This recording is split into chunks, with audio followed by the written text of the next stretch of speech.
Olá, seja bem-vindo ao canal ABC Food Safety. Nesse canal nós vamos postar sempre alguns treinamentos, informações relevantes sobre o setor da indústria de alimentos.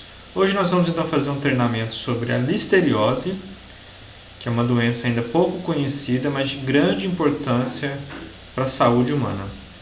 A listeriose é uma doença transmitida por alimentos. O agente etiológico é a Listeria monocytogenes. Quem é da indústria de alimentos vai ter esse nome familiar, mas hoje a gente vai tratar um pouco mais sobre as características dessa bactéria e tem um grande impacto dentro da indústria. É um dos principais patógenos alimentares, então quando a gente pensa em vários micro-organismos que podem causar algum tipo de doença transmitida por alimento, a Listeria monocytogenes, sem dúvida, é um dos principais. Nós temos outros como Staphylococcus aureus, E. coli, Salmonella, mas o que tem a maior preocupação é a Listeria monocytogenes. Ela pode ser combatida pelas boas práticas de fabricação. Então, dentro da indústria de alimentos, ter uma boa prática nos processos de fabricação e de controle faz com que essa bactéria seja controlada e não esteja presente dentro da indústria, que é uma coisa que a gente não quer no dia a dia. Então, as instruções de trabalho, os programas internos no controle de micro-organismos patógenos podem ser utilizados como um indicador da condição higiênico-sanitária, por exemplo, pela presença de Staphylococcus e E. coli, e também pela presença de patógenos que podem estar ali e podem contaminar o seu alimento, o produto final. A Listeria monocytogenes, ela tem uma condição de crescimento bem grande, então o range, quando a gente fala de temperatura, o intervalo de temperatura que ela pode crescer é entre 0,6 e 45 graus. Então, se você pensar em um produto, um queijo, uma carne que fica armazenada dentro de uma câmara fria, 2, 3, 4 graus, ela pode ficar então aí incubada, a bactéria, a Listeria monocytogenes, pode se desenvolver. A temperatura ótima, que ela tem o crescimento mais rápido, é 37 graus. Então, dentro do laboratório, dentro do controle da qualidade, 37 graus é a temperatura recomendada para poder fazer a detecção de Listeria, porque é a temperatura que ela vai se desenvolver mais rápido. Falando em pH, ela pode crescer entre 4,4, um pH ácido, e entre 9,4, um pH já alcalino, mais básico. Então, ela também tem esse intervalo grande de crescimento de pH. Ela é uma bactéria anaeróbica facultativa e ela pode crescer então na baixa quantidade de oxigênio e suportar até uma quantidade elevada de CO2, cerca de 30% da atmosfera saturada com dióxido de carbono. E a atividade de água, que é aquela água que está disponível, não faz parte da molécula do alimento ou daquele produto, mas está disponível para um consumo de repente microbiano, é na faixa de 0,92. Então, essas são as condições de crescimento da Listeria monocytogenes. A gente pode ter ainda a parte, as informações relacionadas à inativação e à dinâmica de sobrevivência. Então, embora ela cresça entre 0,6 e 45 graus, então ela é psicotrófica, é uma bactéria que vai crescer mesmo em baixa temperatura, ela pode sobreviver em altas temperaturas. Então, ela pode não estar ativa, não desenvolver ali o seu metabolismo, mas ela pode sim sobreviver. Então, por exemplo, pensando na indústria de lácteos, em uma pasteurização, então a 72 graus, o leite passa, por exemplo, entre 0,9 e 2,7 minutos, vai ser capaz de inativar a Listeria monocytogenes. Então, a gente tem que respeitar essa temperatura e esse tempo para a inativação efetiva do leite. Ela sobrevive à Listeria entre menos 18 e menos 20 graus. Então, se eu tenho, por exemplo, um sorvete, uma carne que está congelada, e eu colocar no freezer a menos 18, menos 20 graus, ela não vai se desenvolver, mas ela vai ficar ali no estado latente, nessa temperatura, ela não vai estar morta, e quando aquele produto for colocado em uma temperatura dentro do range de crescimento dela, entre 0,6 e 45 graus, ela vai voltar seu metabolismo e aí vai se desenvolver. Ela tolera um pH de 3,5, então o mínimo ácido é 4,4, mas até 3,5 ela vai ainda estar viva, então pHs menores do que isso vão ser capazes de matar a Listeria. e a atividade de água mínima que ela consegue sobreviver é 0,83. A inibição dela num produto, por exemplo, um conservante, pode ser o sorbato de potássio, entre 2.000 e 3.000 ppm. Então é uma bactéria muito diversa, ela se adapta a um ambiente muito fácil. Então o monitoramento dela dentro da indústria de alimentos é muito importante, deve ser diário, porque é uma bactéria que, se descuidar, rapidamente ela vai crescer, vai se desenvolver uma colônia, vai desenvolver um biofilme. Isso a gente vai tratar daqui a pouco. A Listeria monocytogenes é uma bactéria, então, gram-positiva. Então, só para a gente relembrar, né, a gente tem essa ilustração. A gram-negativa ela tem uma camada extra, uma membrana externa que tem vários componentes, várias proteínas. E a gram-positiva, que é essa que tem uma camada cinza mais grossa, é a Listeria. Então a Listeria ela tem esse peptídeo glicano com várias camadas, o que confere à célula uma resistência muito grande no ambiente. Então, enquanto as bactérias gram-negativas elas têm uma camada um pouco mais gordurosa, um pouco mais fluida, que podem ser inibidas mais facilmente pelo uso de produtos químicos, a Listeria monocytogenes não. Ela tem uma parede mais rígida e aí vai sobreviver a ação mecânica, ela vai sobreviver a algum produto químico. Então, por isso que é importante conhecer a bactéria para saber quais procedimentos e produtos a gente vai usar dentro da indústria para combater ela. São descritos atualmente 13 sorotipos, ou sorogrupos, que são variações dentro da espécie em que, de repente, uma linhagem ela adquiriu uma característica diferente, ela tem uma estratégia diferente de colonizar, ela tem uma proteína diferente, e nesse caso ela é classificada então como um sorogrupo diferente. A Listeria monocytogenes foi descrita pela primeira vez em 1926 como uma zoonose, ou seja, uma doença que acomete algum animal, associada primeiramente nesses registros a coelhos e porcos. A Listeria, pensando na saúde humana, no impacto dela para o homem, o mecanismo de infecção dela basicamente começa a partir da ingestão de um alimento contaminado. Embora algumas pessoas possam ter Listeria comumente, a doença, a listeriose, está relacionada à ingestão de alimento contaminado, que pode ser um queijo, uma carne, um sorvete, um pão. Nós temos um leque muito grande de produtos em que ela pode ser encontrada. Então, a partir do momento que eu vou ingerir aquele alimento contaminado com a Listeria monocytogenes e aquilo vai para o meu intestino, vai ter uma disputa com a microbiota natural. Então, no meu intestino já tenho micro-organismos, então eu vou fazer uma disputa ali, a Listeria monocytogenes vai ter uma disputa com eles, e a partir dessa primeira barreira, ela vai tentar colonizar os nossos tecidos. E aí, em alguns casos ela pode colonizar, então ela vai entrar dentro do tecido, vai para a corrente sanguínea, e a partir da colonização do linfonodo, que são glândulas do nosso corpo de defesa, ela vai espalhar por todo o nosso corpo. Ela pode atingir o fígado, o rim, e aí em casos mais severos, ela pode causar meningite, então é uma bactéria muito perigosa porque pode causar meningite, e ainda em mulheres grávidas pode levar ao aborto, à má formação. Então tem uma implicação muito grande, tem uma bactéria que tem um grande impacto na saúde humana. A Listeria monocytogenes ela causa danos nos componentes de condensamento do DNA. Então, se você pensar no DNA, numa molécula dinâmica, que ela se abre para poder expressar uma proteína, ou ela vai ser condensada naquele momento que ela não precisa oferecer informação para a célula em gerar uma proteína, alguma molécula, ela vai interferir nesse condensamento do DNA, e aí a célula não vai conseguir produzir as proteínas, as enzimas, o que precisa para poder sobreviver, e aí vai levar à morte daquela célula.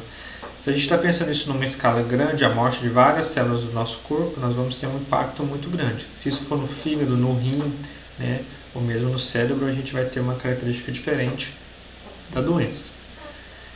A Listeria é conhecida, a Listeria monocytogenes, capaz de causar doenças em mais de 40 animais. No homem pode causar o aborto, em mulheres grávidas, como eu já disse, pode causar sepsemia, que é uma infecção generalizada, que é quando a Listeria monocytogenes está na corrente sanguínea e espalha por todo o corpo. Nesse caso é muito difícil de combater, a pessoa tem que estar internada, ou uso de antibióticos mais fortes. É um caso bem severo. Infelizmente, a Listeria monocytogenes está muito associada à meningite, então nós temos aquelas meningites relacionadas a vírus. e relacionados às bactérias. Dentre aquelas bactérias que podem causar meningite, a Listeria é uma das principais.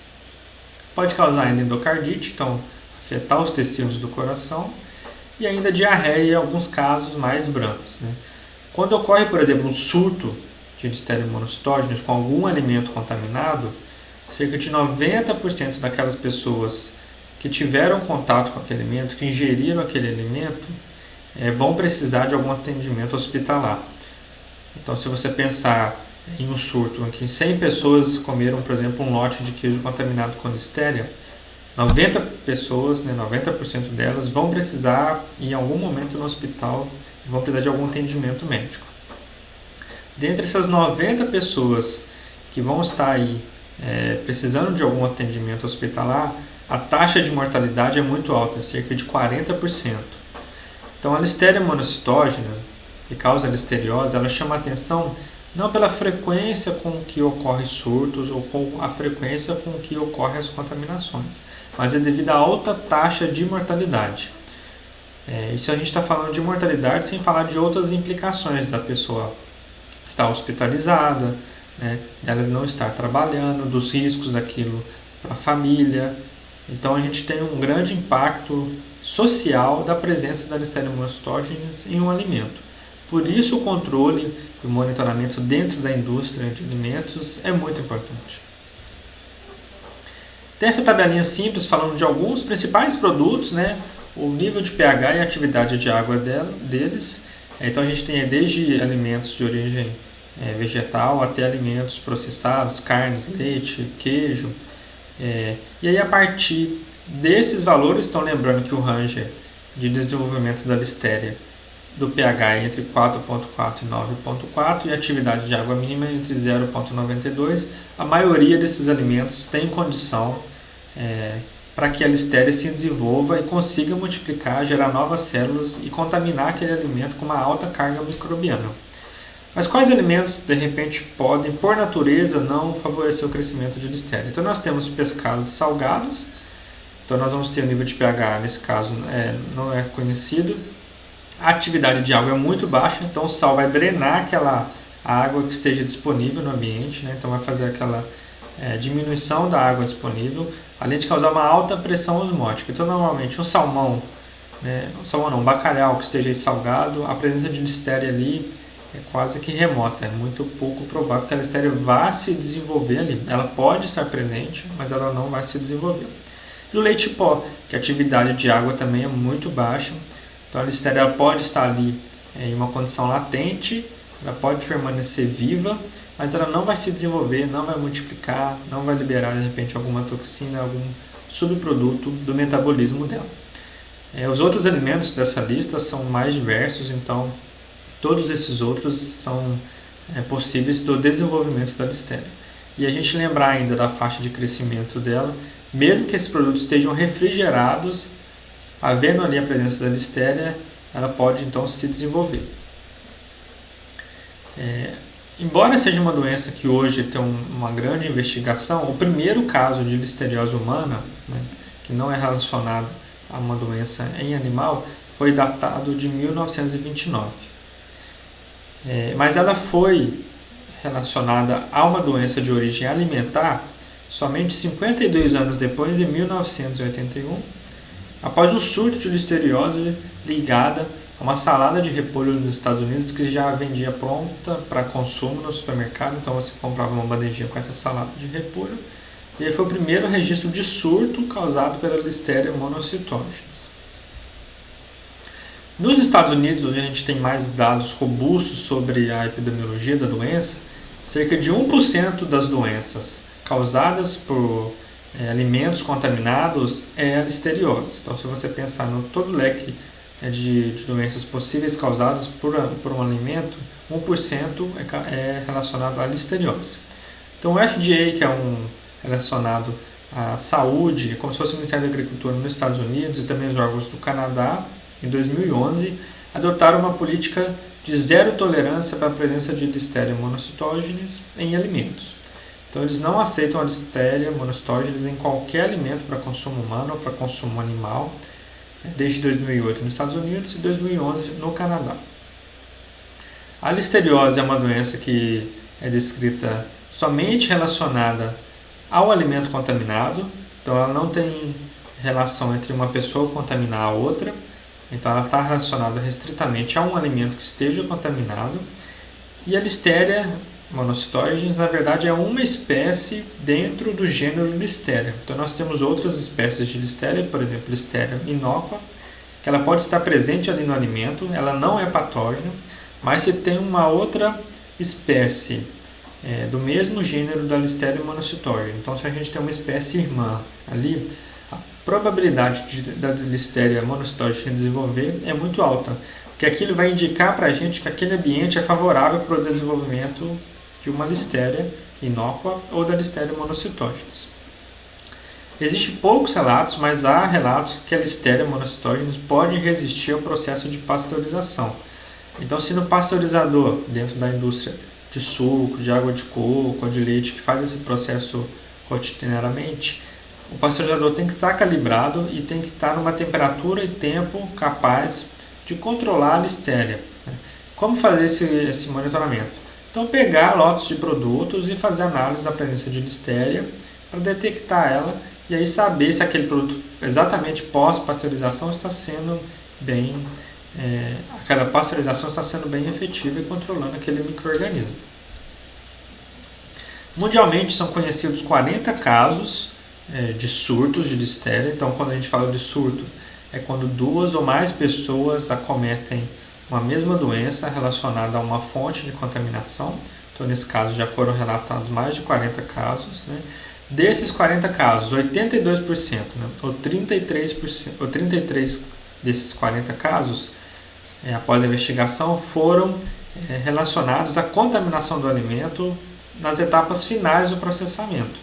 Então, se eu pensar numa indústria de carne, numa indústria de queijo, um laticínio que vai produzir diferentes produtos, doce de leite, ou uma indústria de sorvete, de açaí, de polpa de fruta, nas etapas finais, normalmente é no processo de embalagem que há contaminação pela Listeria. Então, no processo de fabricação, que o produto de repente a uma alta temperatura, ou coloca algum conservante, alguma coisa que pode inibir a Listeria, normalmente na etapa final é a etapa mais crítica e onde a gente tem que ter uma atenção maior na parte de armazenamento do produto e principalmente na parte de embalagens, nesse setor que é muito crítico dentro da indústria. A Listeria, a listeriose, ela pode manifestar a doença em 2 formas, uma forma não invasiva e uma forma invasiva. A forma não invasiva é conhecida como gastroenterite listerial febril. Ela ocorre normalmente 24 horas após a ingestão do alimento contaminado e pode causar diarreia, febre, dor de barriga, dor de cabeça e dor muscular.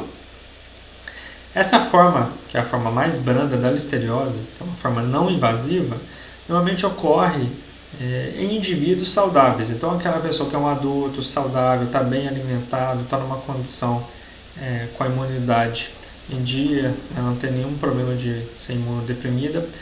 Quando tem listeriose, essa doença normalmente vai estar associada então, a esses sintomas. Então, a pessoa vai ter uma intoxicação alimentar, e nesse caso ela vai manifestar alguns sintomas mais simples. E normalmente esses sintomas acontecem 24 horas após a ingestão daquele alimento e duram normalmente 2 a 3 dias. Tá? A forma invasiva, que é uma forma mais agressiva da doença, ela está relacionada a pessoas que têm um sistema imunológico um pouco mais debilitado, ou a pessoa está em uma condição de subnutrição, que o corpo não está com uma saúde em dia. Então, está relacionados a jovens, idosos, gestantes, crianças recém-nascidas, adultos imunodeprimidos, pessoas que estão fazendo um tratamento imunológico, tratamento de câncer, ou tem uma doença como o HIV.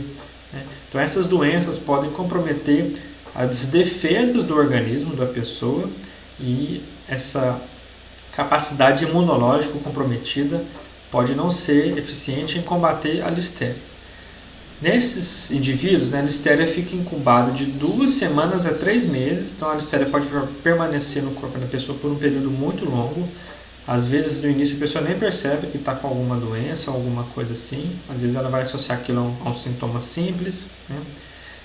Mas a gente tem que sempre frisar e controlar a listéria para que ela não esteja no alimento. Em gestantes, a listeriose pode acontecer em qualquer período da gravidez, mas os casos mais comuns estão relacionados ao final da gestação, né, no terceiro trimestre, podendo apresentar sintomas semelhantes a uma gripe leve, né, mas o recém-nascido pode desenvolver uma doença sistêmica grave. Então, aquela criança, mesmo dentro ainda do corpo da mãe, pode manifestar essa listeriose e pode acometer ela alguns sintomas bem graves e preocupantes, né? Então, essas crianças podem nascer mortas, né? Pode ter uma interrupção prematura da gravidez, um aborto, ou o nascimento do recém-nascido já infectado. Então, a criança ela pode nascer já infectada e é um diagnóstico muito difícil, né? Então, ela pode nascer infectada e em seguida ter uma meningite. Ela já pode nascer com meningite. Isso é um diagnóstico muito difícil de fazer. Por isso que a gente tem que sempre monitorar a listéria para que ela não possa ir, né? Quando eu falo de listéria, estou falando de listéria monocitógenes, para que ela não possa ir para a mesa do consumidor final, né? Então, aquele produto tem que estar livre de vários patógenos e principalmente da listéria. Isso acontece porque o sistema imunológico de fetos, né, crianças, recém-nascidos, ainda é imaturo e ele não tem todos os componentes, todas as armas para poder combater a listéria monocitógenes. A listeriose, então, como eu já disse, ela está relacionada à ingestão de alimentos, né, contaminados, mas outros fatores podem também contribuir com que a listeriose seja mais ou menos grave ou que ela seja mais ou menos manifestada. Então, dentre esses fatores vai estar relacionado a cepa, então a listeriose, aquele sorogrupo, se ela é mais ou menos agressiva, se ela está relacionada a mais algum tipo de contaminação ou algum tipo de alimento, e se o hospedeiro ele faz parte de algum grupo de risco que pode estar mais suscetível à contaminação pela Listeria monocytogenes. Teoricamente, uma única célula, né, de Listeria pode causar uma listeriose. A gente tem alguns relatos na literatura com surtos na presença de menos de 1000 unidades formadoras de colônia, então menos de 1000 listérias monocytógenes dentro de um alimento. Mas em alguns casos, um pouco mais raros, né, mais difíceis de acontecer, nós temos a presença de 8 listérias, né, de 8 unidades formadoras de colônia de Listeria monocytogenes, causando surtos. A gente tem um caso bem conhecido que aconteceu num hospital, né, nos Estados Unidos, que foi servido um sorvete para vários pacientes, e aí foi depois manifestado a listeriose, né, um surto, várias pessoas manifestaram os sintomas da listeriose, e foram investigar, estava associado então a um sorvete que estava contaminado com uma carga microbiana muito baixa. Né?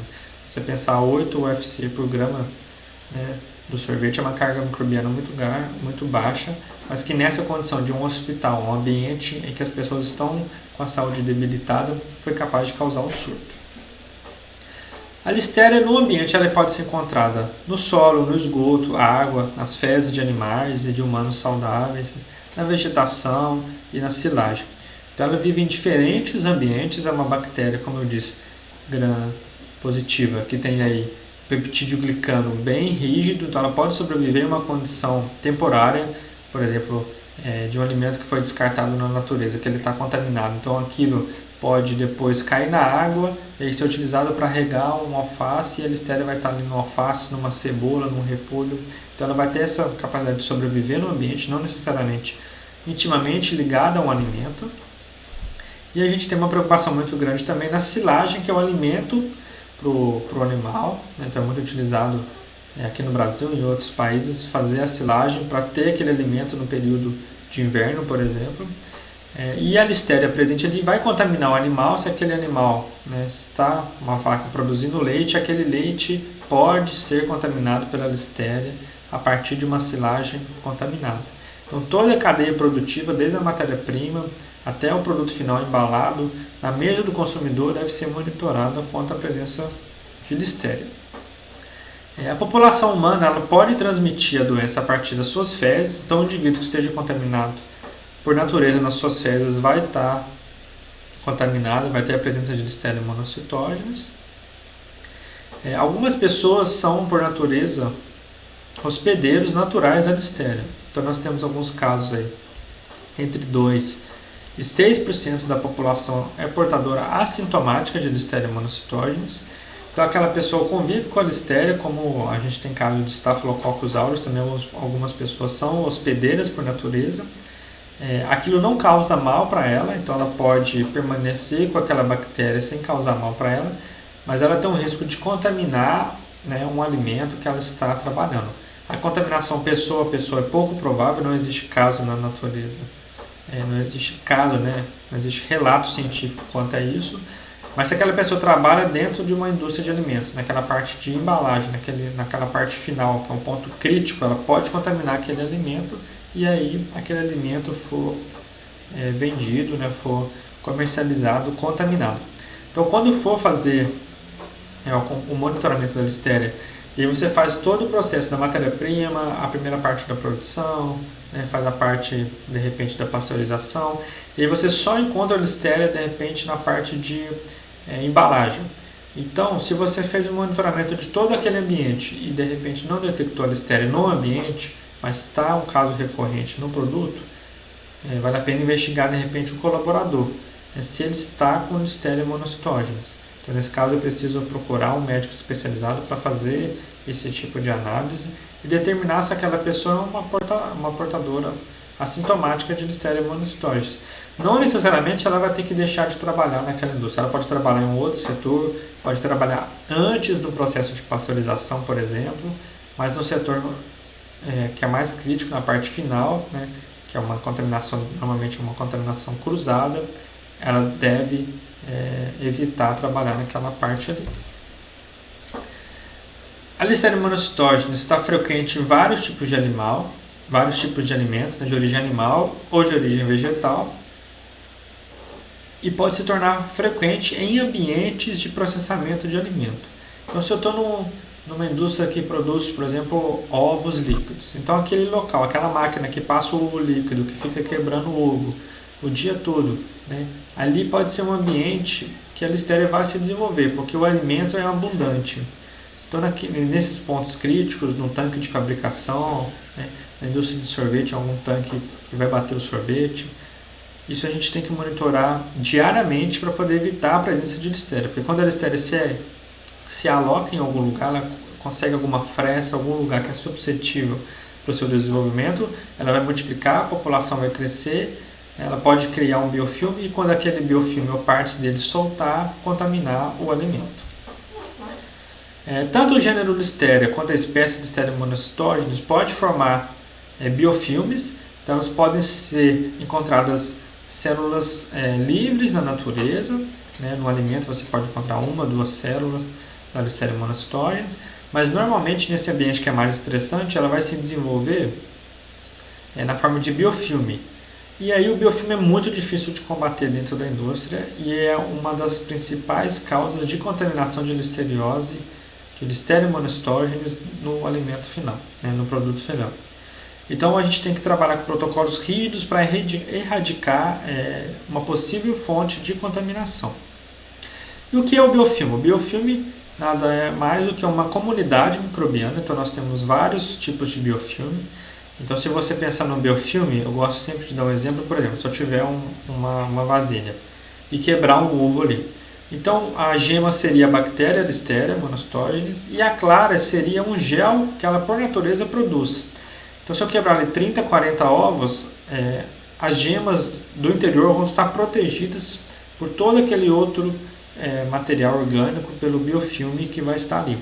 E aí, se eu usar um produto químico ou usar um tratamento térmico que for só superficial, dificilmente eu vou conseguir erradicar aquelas bactérias que estão num nível mais inferior. Por isso que o controle tem que ser diário. Não adianta eu fazer um tratamento específico para biofilme uma vez por mês, uma vez a cada 40 dias. Né? Então é um tratamento que tem que ser diário para eu poder erradicar a presença da Listeria naquele ambiente. Se aquele ambiente já tem caso de biofilme, então muito provável que se eu erradicar aquele biofilme hoje, amanhã vai começar a formar outro. Então esse controle do biofilme é muito importante. 90% do biofilme é praticamente um gel, né? Então os outros 10% são células microbianas ou compostos que os micro-organismos vão liberar ali. E é formado esse gel principalmente por proteínas e polissacarídeos. A estrutura do biofilme, né, quando forma o biofilme, ele adiciona uma capacidade daquela comunidade microbiana de resistir a produtos químicos, né? Então, a gente for usar desinfetante, sanitizante ali, a resistência daquela população microbiana é muito mais alta do que micro-organismos que não vão produzir biofilme. Então, é uma coisa que a gente tem que ficar muito atento. Existem vários trabalhos, estudos, né, científicos na literatura, que você pode pesquisar aí na internet. Eu trouxe um só para mostrar diferentes produtos químicos, né, que são ingredientes de produtos químicos e o efeito deles sobre a listéria, sobre o biofilme de listéria. Então nós temos aí o peróxido de hidrogênio, o quaternário de amônio e o hipoclorito de sódio e o efeito deles sobre o biofilme. Então nós temos aí, foi feito um teste a 100 ppm por 60 segundos, então os produtos foram padronizados na concentração de 100 ppm. Aquele biofilme foi submetido então ao tratamento por 60 segundos. E aí a gente tem os resultados. Se você quiser saber mais sobre esse estudo, tem aqui embaixo, né, a referência bibliográfica do artigo, mas na descrição do vídeo também vai estar lá, você pode pesquisar e é só aprofundar um pouco mais sobre o assunto.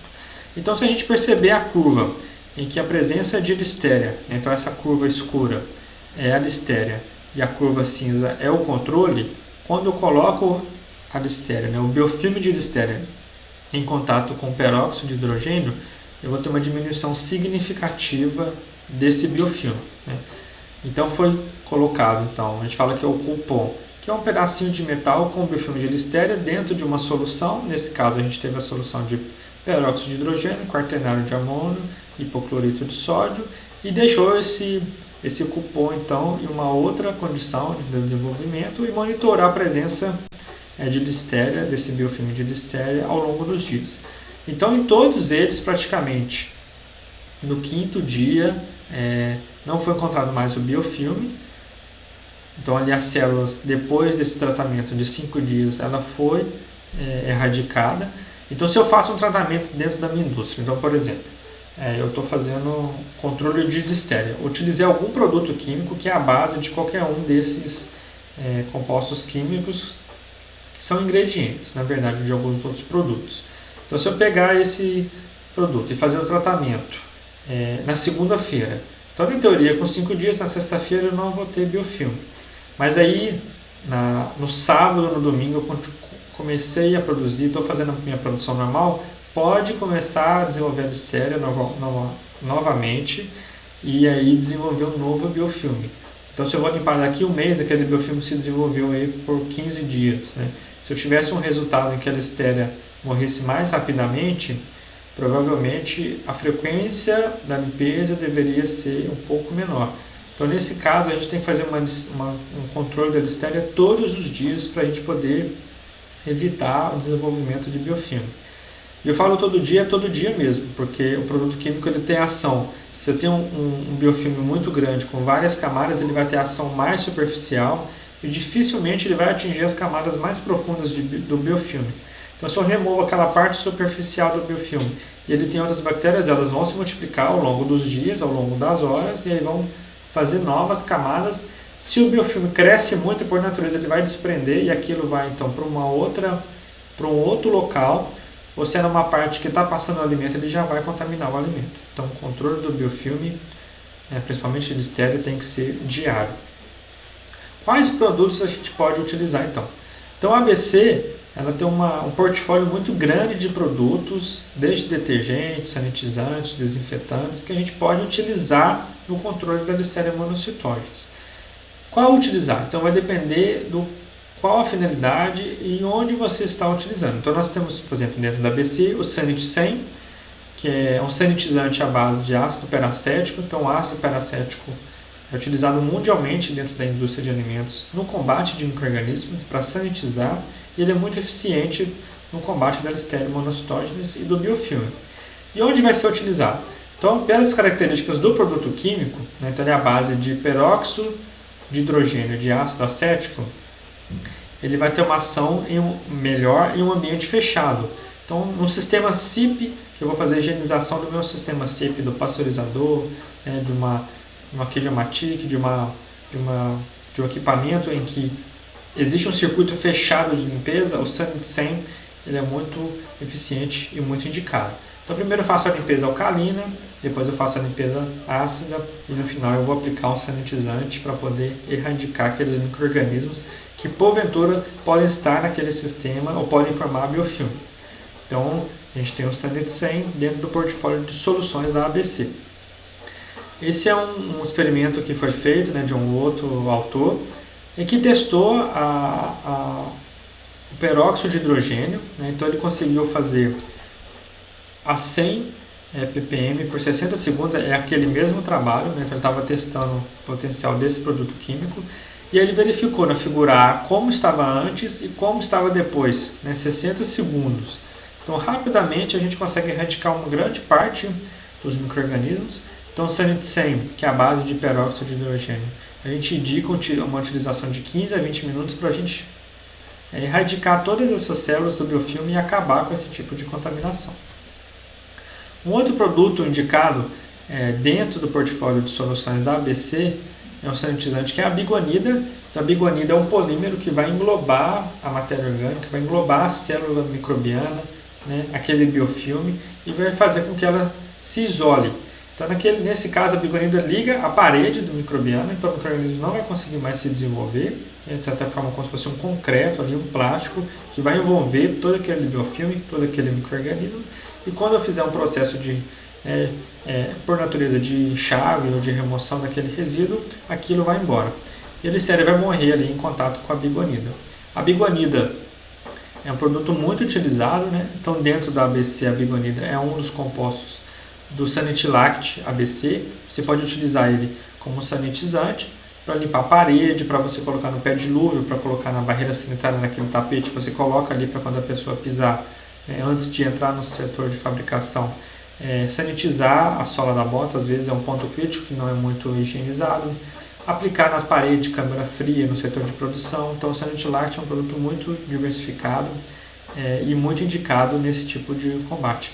É um produto, o Sanit 100 ele não deixa resíduo, então quem já trabalhou com ácido peracético sabe que ele é muito volátil, então depois de 15, 20 minutos do final da aplicação ele vai volatilizar totalmente, mas o Sanitilact ele é residual, então ele foi desenvolvido para isso.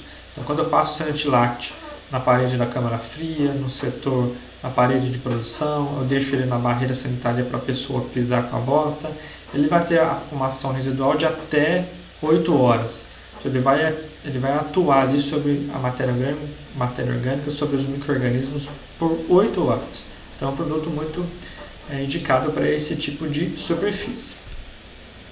E a gente tem ainda o desinfetante cloro ABC, a gente tem em frasco pequeno ou em frasco maior, que ele tem é um desinfetante de uso geral, então para limpar, de repente, utilizar no banheiro, na pia, no vaso sanitário, nos mictórios, é um produto comumente utilizado.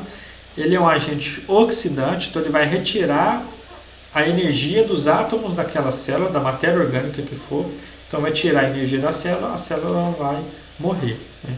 Então, o cloro é utilizado dentro da nossa casa e pode ser utilizado também dentro da indústria de alimentos. É importante frisar que todos esses produtos da ABC eles têm ou registro ou notificação na Anvisa. Então, quando você for procurar um produto para utilizar dentro da sua indústria, você deve investigar a ficha técnica, se ele tem todos os requisitos, se ele vai te atender, se ele pode ser utilizado na indústria de alimentos. Existem alguns produtos que foram desenvolvidos, de repente, para uma linha doméstica, você não pode utilizar dentro da indústria. Além disso, se ele tem todos os documentos, validações, registro ou notificação na Anvisa, no Ministério da Saúde, quando for, aí dependendo da característica do produto. Então, todos os produtos da ABC, ele tem todas as legislações, então a gente segue tudo. Se você quiser essas especificações técnicas, a ficha técnica, você pode entrar em contato com a gente. No final vai ter o contato para você entrar, ou você pode deixar um comentário aqui embaixo do vídeo e a gente vai entrar em contato com você para tirar alguma dúvida ou caso você queira conhecer mais dos nossos produtos.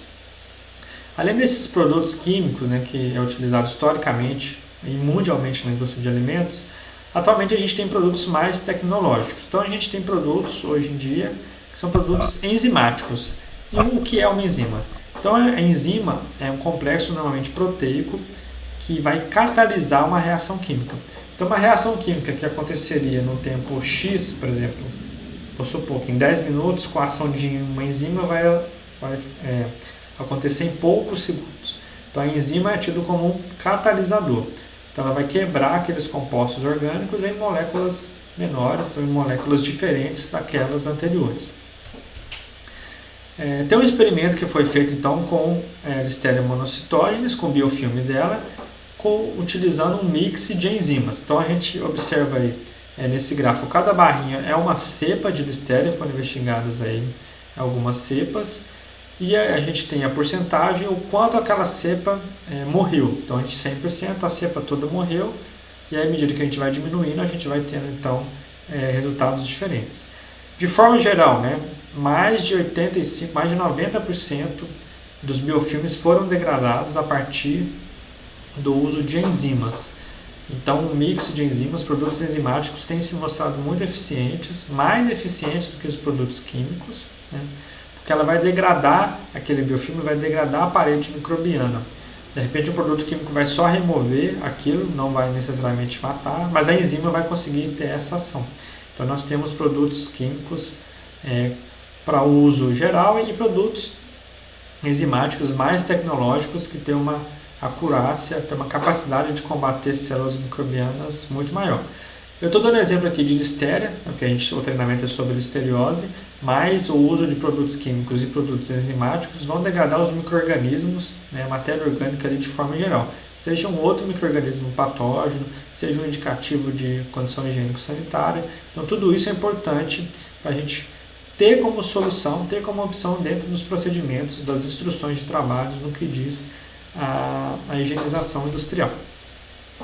Nesse caso foi feito um experimento, então o uso de biofilme, então a gente vê no A1 uma foto de microscopia mostrando as células microbianas, né, então coloradas de verde e de vermelho, e depois do tratamento enzimático, o produto foi colocado a 50 graus por 15 minutos, a gente consegue ver apenas poucos pontos vermelhos, né, nessa figura B1.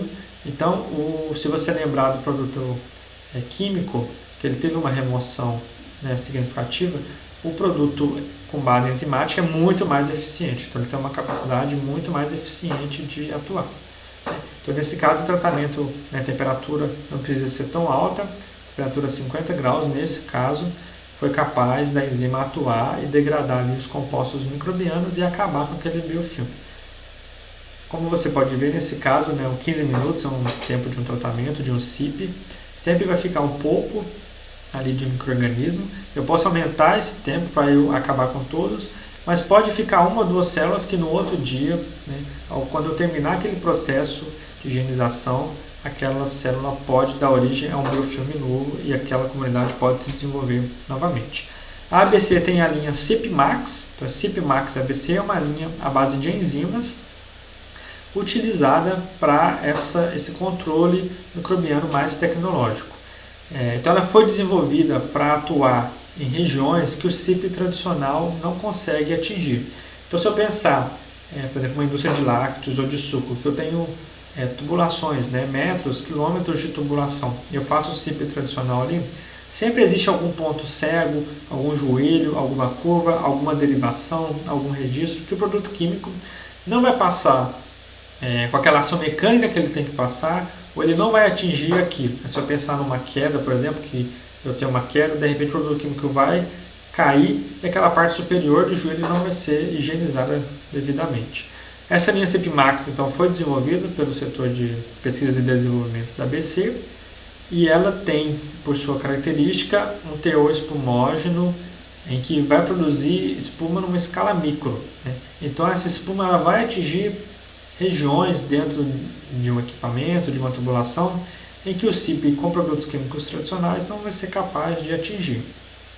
Então, quando há um tipo de contaminação recorrente, há um produto que ele contamina aí passa 15 dias, eu não vejo nada. Depois ele contamina de novo. Então, nesse caso de contaminação intermitente, é um grande indicativo da presença de biofilme, onde o biofilme vai desenvolvendo, ele solta uma parte, né, aí ele diminui a população microbiana naquele biofilme e eu não consigo detectar.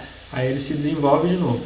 Então, nesse caso, o CIP tradicional não está sendo eficiente, ele não está conseguindo combater, mesmo que você siga todas as recomendações de temperatura, de tempo, faça todo o processo adequadamente, essa linha enzimática ABC, né, o CIP Max ABC, pode trazer para você um resultado ainda melhor, pode melhorar a performance do seu processo de higienização industrial e acabar então com essa contaminação. Falando então de legislação, né? Então o Ministério da Saúde, né, via Anvisa, tem a Instrução Normativa 60, de 23 de dezembro de 2019, que ela trata então da presença de Listeria monocytogenes no alimento. Então ela vai falar o que é permitido e o que não é permitido de Listeria no seu alimento, né? Então, se a gente pegar lá no anexo 2, que ela vem descrevendo um pouco mais sobre isso, então ela fala que a presença de Listeria monocytogenes em uma amostra representativa de 25 gramas ou 25 ml, depende se o alimento é sólido ou líquido, pode ter no máximo 100 Listeria monocytogenes, né? Então 10:2 aí a gente vai ter no máximo essa quantidade de Listeria monocytogenes que eu possa detectar. Quando é um alimento para consumo geral. Quando eu falo de alimento destinado a gestantes, né, então a mulheres que estão grávidas, esse valor é 0. Então tem que estar ali no M, 10:2 para alimentos de consumo geral, mas alimentos destinados a gestantes tem que ser ausente. Então lembrando que sempre tem que ser 25 gramas o número mínimo de amostra representativa pela Anvisa, tá? Então não adianta fazer uma análise com 5, com 10, 15 gramas daquele produto, tem que ser pelo menos 25 gramas de produto para poder fazer a análise final, 25 gramas ou 25 ml. Como a gente não tem na embalagem falando, esse produto pode ser consumido por todas as pessoas, com exceção de gestantes. Então, não é uma política brasileira, nenhuma indústria quer colocar um produto que não tem essa segurança para que todo mundo faça a ingestão daquele produto. Nós adotamos, então, o critério mais rígido, que é a ausência de Listeria. Então, dentro da indústria de alimentos, a Anvisa vai fiscalizar. E a Listeria monocytogenes é ausente, você não pode ter ela no seu produto. Por isso é importante monitorar a sua planta produtiva e tentar encontrar ali pontos críticos que podem ser fonte de contaminação. Como fazer esses controles? Então nós temos plano de amostragem, então você vai determinar, o controle da qualidade vai determinar os pontos críticos. Então aqui são só 2 exemplos de milhares que a gente pode ter, que é, por exemplo, a porta da câmara fria. Então aquela borracha que vai vedar a câmara fria quando eu tiver com ela fechada, aquela borracha é um ponto crítico porque é muito pouco higienizado ali. Então ali é um ponto importante de contaminação. Às vezes o colaborador põe a mão na porta, vai colocar a mão naquela borracha, depois ele vai fabricar um produto, ou ele vai lá para o setor de embalagem, voltar para o setor de embalagem, então ele levou aquela contaminação da borracha para o seu produto final. Além disso, o ralo, Então o ralo às vezes não é muito bem higienizado, você precisa realmente limpar ele. Então o ralo do setor de produção também tem que ser monitorado para a presença de Listeria. Como uma contaminação no ralo vai contaminar o produto? Então, via contaminação cruzada. Às vezes alguém do setor de manutenção está fazendo algum ajuste a algum equipamento, alguma instalação elétrica, aí cai uma ferramenta, cai uma arruela, uma porca ali perto do ralo, ele pega e coloca no equipamento, acha que não aconteceu nada, e aí você contaminou aquele alimento, contaminou o seu lote. Então lembrando que mais de 80% das contaminações de Listeria em alimentos está relacionado às etapas finais de fabricação. E qual a frequência? Aqui é só um exemplo. Então, toda segunda, quarta e sexta-feira eu vou coletar nesses pontos críticos a presença de Listeria. A higienização, o processo de higienização tem que ser diário, o combate tem que ser diário, mas o monitoramento você pode ser a cada 1, 2 dias. Então você determina quais pontos são críticos para você coletar e detectar a presença de Listeria monocytogenes ou de repente algum biofilme. Como eu posso fazer isso em termos práticos? Então a ABC, que é distribuidor autorizado da 3M, tem diferentes soluções para o controle dentro da indústria, controles microbiológicos. E uma forma bem simples de fazer análise é com o Quick Swab, que é um cotonete que você pode retirar, ele já vem com líquido, que é um caldo leitinho, que tem a ação de neutralizar sanitizante, então ele vai aumentar a acurácia da sua análise. Você pega ele, tira o cotonete, já vem estéril, já vem pronto para uso, passa na superfície que você quer analisar, na borracha da câmara fria, no ralo, no equipamento, na forma de queijo, na forma de algum outro produto. Você coloca, nesse caso de análise para Listeria monocytoide, você complementa com água peptonada tamponada, então a 3M também tem água peptonada tamponada Flip-Top, que já vem padronizada no frasco, já vem estéril com 90 ou 99 ml, você complementa ali, você vai ter um volume final de 3 ml. Tudo isso você faz, né, dentro do próprio Quick Swab da 3M. Você aguarda 1 hora, porque quando você passa o cotonete, né, passa esse swab em cima de biofilme, de uma listeria, você pode causar uma injúria para aquela célula. Então aquela célula pode ficar machucada e você não conseguir detectar. Então quando a gente deixa esse tempo de 1 hora, no máximo 1 hora e meia, a célula vai se recompor e aí quando eu colocar para o método de cultivo que eu for utilizar, eu vou conseguir detectar aquela listeria e não vai ser um resultado falso negativo. Então depois de 1 hora que eu tenho esse material, eu vou colocar então num Petrifilme.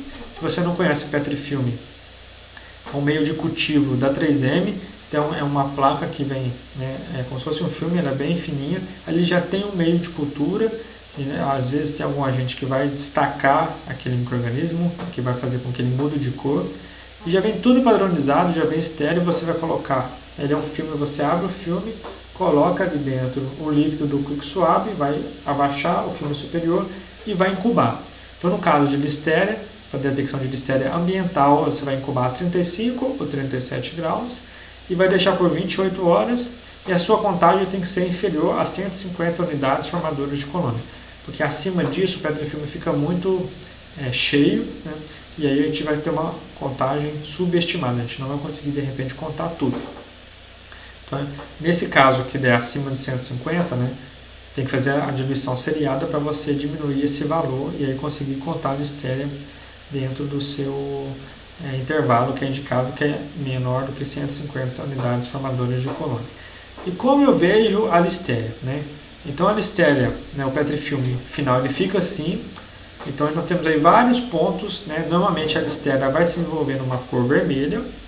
E aí quando eu for usar um contador de colônia, for aproximar, essa colônia vermelho-violeta bem forte, né, que o meio também é da mesma cor da colônia, indica a presença de listeria. Então a listeria ambiental vai estar naquela superfície que você analisou. Então imagina, se você fez análise de uma forma de queijo e aí teve esse resultado. Então naquela sua forma de queijo, eu tenho a presença de listeria. Então é importante monitorar isso dentro da sua indústria. O petrifilme foi desenvolvido para fazer análise de listeria do ambiente, ele não é recomendado para fazer análise do produto final, nós temos outros métodos que eu vou apresentar, mas você consegue indicar que aquele alimento, aquele lote pode estar contaminado por listeria. Se eu fizer do tanque de fabricação, da embalagem, da forma que eu utilizei para fabricar aquele produto, então tudo isso vai me indicar a presença de listeria que potencialmente pode contaminar o seu produto final. Um outro método, né, de análise, a gente estava falando agora de um método de cultivo, utilizando o petrifilme EL da 3M, a gente vai utilizar então um método um pouco mais avançado, que eu vou falar agora, que é uma detecção molecular. Então você pode fazer uma detecção a partir do material genético de várias bactérias que tem ali, e dentre uma delas é a Listeria monocytoides. Então o equipamento para fazer essa análise, o petrifilme, você pega o petrifilme, inocula com a sua amostra, né, com o Quick Swab, coloca ali e incuba numa estufa, é um método de cultivo normal. Para fazer análise molecular, você precisa de um equipamento para detectar a presença de um gene, né, do DNA de alguma espécie, nesse caso a gente está falando de listeria, e esse equipamento é o MDS, que é esse equipamento branco que a gente está vendo, ele é bem pequeno, né, em vista de um computador, ele ocupa um espaço um pouco menor, e ele é muito eficiente porque ele consegue fazer até 96 análises ao mesmo tempo. Então você tem um resultado muito preciso de forma rápida. Ele é um kit, você precisa do MDS, né, do equipamento, você precisa de um computador, que pode ser um computador qualquer, um computador que você já tenha na indústria, para ligar ele e gerenciar o software, porque ele É um equipamento que não tem um display, né? Você faz toda a gestão do software remotamente pelo computador. E aí, nesse caso, você vai ter, né, o sample handling, que são produtos desenvolvidos para poder coletar amostra. Então, a gente tem, nesse caso, por exemplo, as esponjas para coletar de carcaça, né, que é fazer análise no setor de carnes. Eu posso utilizar esse tipo de esponja. Tem o suave para coletar de determinada superfície. O meio de enriquecimento. Então, às vezes, se eu tiver uma ou duas bactérias, né, uma ou duas células de listéria, o equipamento não vai conseguir desenvolver aquilo, não vai conseguir te dar o resultado daquela presença. Então tem o meio de enriquecimento, que é um meio de cultivo, você esteriliza ali, cada micro-organismo tem um meio de cultivo diferente, você esteriliza, coloca a sua amostra, espera o tempo, normalmente 24 horas, e depois vai fazer o processo molecular, que é extrair aquele DNA. Então a gente tem o kit, já vem todo pronto, já vem tudo dentro do tubo, basta você colocar a amostra e seguir os protocolos, e aí coloca no equipamento. A partir de 15 minutos no equipamento você já consegue ter o resultado.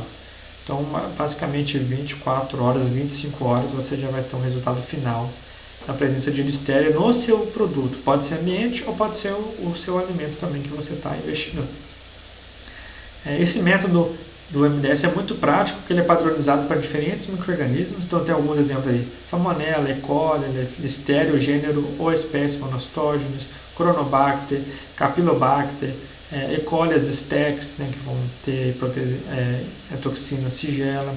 Então a gente tem diferentes micro-organismos que você pode fazer tudo de uma vez e analisar até 96 amostras seguindo o mesmo protocolo. Isso dá uma grande produtividade dentro do laboratório, porque para você fazer uma análise microbiológica, para chegar a uma espécie, no método tradicional, você vai utilizar série bioquímica, vários tipos de análise, que esse resultado vai te entregar em tempo muito mais rápido, né, o uso do MDS, com uma precisão muito grande, vai diminuir a margem de erro, porque de repente, como um procedimento tradicional, por exemplo, de salmonella, que é muito longo, 7 dias, 10 dias, se tiver algum erro ali, você pode ter um resultado final falso negativo ou falso positivo.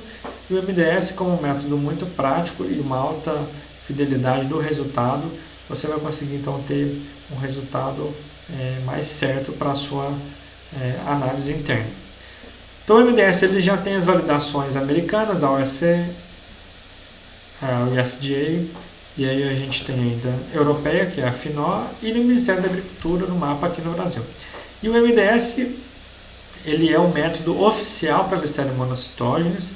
Então aqueles laboratórios oficiais em que você tem que mandar uma amostra para fazer a análise oficial, ele utiliza o MDS, esse equipamento da 3M, para poder fazer as análises. Então se você mandou um lote que teve um resultado que veio de repente não conforme, mas você tem dentro da sua indústria o mesmo método, você analisou aquele lote, né? Você tem uma contraprova que de repente pode ser utilizado para uma defesa de uma possível infração no futuro. Então, o equipamento que ele é tão reconhecido que o MAPA, a partir do momento que fez o teste com ele, adotou como método oficial. Nos Estados Unidos também ele é o método oficial, o MGL, né, que é um guia de análise microbiológica de laboratório, né, então ele foi revisado recentemente, e aí vem falando da análise de Listeria monocytogenes a partir do MDS. Então tá aí, a letra C, MDS, Molecular Detection Assay. Então você vai ter aí o uso de Listeria monocytogene como um método oficial também de análise nos Estados Unidos. Então aquelas indústrias que exportam produto para os Estados Unidos, usar o MDS vai ter, frente à fiscalização, boas informações, né, e um respaldo muito grande do ponto de vista técnico do controle microbiológico do seu produto. Lembrando que todas essas análises com Petrifilm ou com MDS são análises do controle interno, para você monitorar a sua produção, para você monitorar que aquele produto está indo para o consumidor final de uma forma segura. Isso é a nossa cultura dentro do Food Safety, é garantir o monitoramento de toda a cadeia produtiva até o consumo final. E isso é um método que você pode utilizar internamente, e ele não substitui aquelas análises oficiais, que dependendo do tipo de alimento você tem que mandar para um laboratório para poder fazer a análise oficial. Mas se você faz o controle interno, tem tudo documentado, você sabe qual é a probabilidade de seu alimento estar contaminado ou não, e frente a uma fiscalização você tem importantes argumentos quanto a empresa investe e garante a qualidade do seu alimento. Imagina um alimento aí para o consumidor final com risco de contaminação. Então a gente não quer isso, né? A indústria não trabalha para isso não acontecer. Por isso é sempre importante então ter esses controles internos. A ABC ela fica na cidade de Itaperuna, no norte do Fluminense, no norte do estado do Rio de Janeiro. Tem os contatos do suporte técnico da ABC. Então eu sou o Conrado Vieira, você pode então aí apontar o seu celular no QR Code, já vai mandar mensagem diretamente para o meu WhatsApp. Tem meu e-mail, tem o telefone. Qualquer dúvida pode entrar em contato. Ah, Conrado, eu não entendi isso. Eu estou com suspeita na minha indústria sobre uma contaminação. Eu vou ter o prazer em ajudar você. A gente tem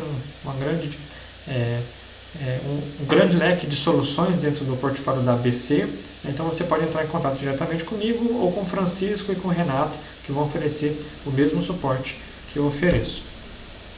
Entra no site da ABC, www.abc-itaperuna.com.br, e você vai encontrar lá então diferentes produtos. Você vai encontrar ali nosso portfólio completo de soluções. Pode apontar o seu QR Code também, que você vai diretamente para o site. Esse é o número da empresa, 22 o código, 3824-2663. Também é um WhatsApp, você pode entrar em contato direto ali. Além disso, nós temos as redes sociais, o Facebook e o Instagram, que a gente sempre posta informação relevante. Toda semana a gente gera conteúdo ali. Também é um mecanismo fácil de a gente trocar informação, de responder algum comentário, alguma mensagem. E tem o nosso site, ABC Food Safety, www.abcfoodsafety.com.br. Você pode apontar o seu celular para esse QR Code, que é um segmento dentro da ABC dedicado a gerar conteúdo, a tirar dúvidas, a trabalhar com essa cultura do Food Safety, de controlar, do ponto de vista microbiológico, a produção industrial. Então aproveita que você está vendo esse treinamento, deixa o seu like aí, curta, para poder ver o quanto esse treinamento está sendo difundido, comenta, faz a sua inscrição no nosso canal, porque sempre que tiver uma notificação, uma coisa nova, você vai ficar por dentro dos nossos treinamentos novos, clica no sininho para poder receber as notificações. Espero que vocês tenham aproveitado esse treinamento. É o primeiro de uma série de treinamentos que a gente vai estar fazendo aí, e até o próximo.